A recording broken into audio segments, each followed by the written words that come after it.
আওয়ামী লীগ, কার্যক্রম নিষিদ্ধ আওয়ামী লীগ, নিষিদ্ধ ছাত্রলীগ কিভাবে এই রিপুটাস ইউনিটিতে হল রুম ভাড়া করে প্রোগ্রাম করে, আমরা রিপুটাস ইউনিটির নেতৃবৃন্দের কাছে জানতে চাই।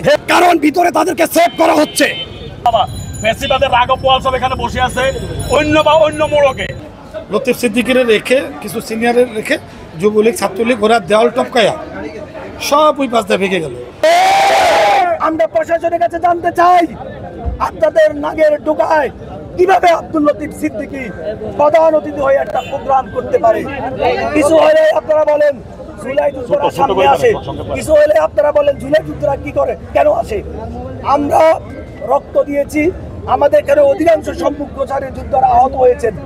কাজে আমরা প্রশাসনকে অনুরোধ জানাবো, তাইদের বিরুদ্ধে যথাযথ ব্যবস্থা করে তাদেরকে আইনে সোপর্দ করে দৃষ্টান্তমূলক শাস্তি দাবি করছি। সাংবাদিক বন্ধুগণ আমাদেরকে সহযোগিতা করেছেন, সেজন্য আপনাদের সকলকে আন্তরিক কৃতজ্ঞতা জানিয়ে চেষ্টা করেছি ভিতরে ঢোকার, আমাকে গেটের ভিতর থেকে ভিতরে ঢুকতে দেওয়া হয়নি। যেহেতু এখানে আমি বেশি সংখ্যায় নয়, আমি মাত্র 2-3 আমার এখানে ছিল, আমার যেহেতু হাঁটতে কষ্ট হয় তাদের নিয়ে ঢুকতে পারিনি, কারণ ভিতরে তাদেরকে সেভ করা হচ্ছে। আমরা বলতে চাই এই ষড়যন্ত্র খুঁজে বের করা হবে। এই আওয়ামী লীগকে এই গোপন মিটিংয়ে যারা সহায়তা করছেন তাদেরকে চিহ্নিত করা হবে। আজ এবং কাল অবশ্যই তারা জাতির সামনে উন্মোচিত হবে, যেভাবে উন্মোচিত করেছিলাম বাংলাদেশের সিইসি, যেভাবে উন্মোচিত করেছিলাম শেখ হাসিনা ফ্যাসিস্টকে। আমরা প্রথম বিস্ফোরণ শুরু হয়, স্ফুলিঙ্গ শুরু হয়, কিন্তু এর পিছনে যারা মাস্টার মাইন্ড তাদেরকে আমরা খুঁজে বের করবো সহজেই অল্প সময়ের ভিতরে। সেই টাকা এখানে আসে দেখি ধরে বাবা ফ্যাসিবাদের রাঘব বোয়াল সব এখানে বসে আছে অন্য মোড়কে। আমরা এসে আমরা কোনো মব সৃষ্টি করতে না, আমরা গেট বন্ধ করে দিয়ে প্রশাসনকে খবর দিয়েছি।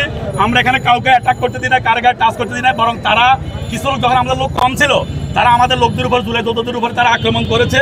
সে আক্রমণ আমরা প্রতিহত করে প্রশাসনকে আমরা তাদেরকে এখানে পর্যন্ত প্রায় 30-40 জনকে আমরা প্রশাসন তুলে দিয়েছি।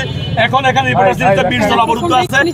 পুলিশের পরবর্তী গাড়ি আসার পরে আমরা এই 20 জনকে পুলিশের গাড়িতে প্রশাসনের গাড়িতে উঠাই দেবো। এই এলাকার ছেলে বলে আমার ফোন তো বললো, ভাইয়া এখানে মুক্তিযোদ্ধাদের নামে আওয়ামী লীগ, যুবলীগ এবং ছাত্রলীগ, স্বেচ্ছাসেবক লীগ, মহিলা লীগ কিছু মুক্তিযোদ্ধা ছিল, তাদেরই নিয়ে তারা একটা গোপন মিটিং করতেছিল। নতুন একটা মানে আপনার কি বলে দল গঠন করবে, এই টাইপেরই একটা কথাবার্তা শুনে আমরা আসছি। আসার পরে আমরা থানায় অবগত করছি, শাহবাগ থানায়। এরপরে আমরা দেখলাম আস্তে আস্তে সবাই লতিফ সিদ্দিকীর রেখে কিছু সিনিয়রের রেখে যুবলীগ ছাত্রলীগ ওরা দেওয়াল টপকায়া সব ওই পাশ দিয়ে ভেঙে গেল। যদি আমি অনেস্ট থাকি, ভালো থাকি, যদি আমি কোনো দলই গঠন করব তাহলে আমি ভাগবো কেন? আমি তো এখানে থাকবো, আমি পুলিশের আসার অপেক্ষা থাকবো। সবাই তো আইনের প্রতি শ্রদ্ধাশীল। যখন জানতে পারছে থানার টিম আসতেছে বা আপনার এই এডিসি জানতে পারছে, আপনার সবাই জানতে পারছে, তাহলে আমরা বসবো, আমরা তো অনেস্ট।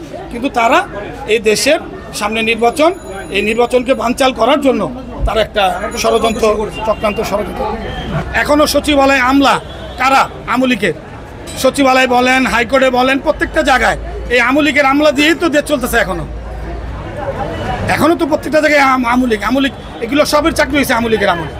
16টা বছর আওয়ামী লীগ দেশ শাসন করছে, সবই তো আওয়ামী লীগের ছিল। তারা তো নীরব থাকবেই। তখন আপনার আমার দৌড়ে আসতে হবে, আপনার আমার এই জনগণের পাশে থাকতে হবে। আপনার আমরা ছিলাম বলেই তো আজকে জুলাই আগস্টের এত বড় একটা ঘটনা ঘটছে।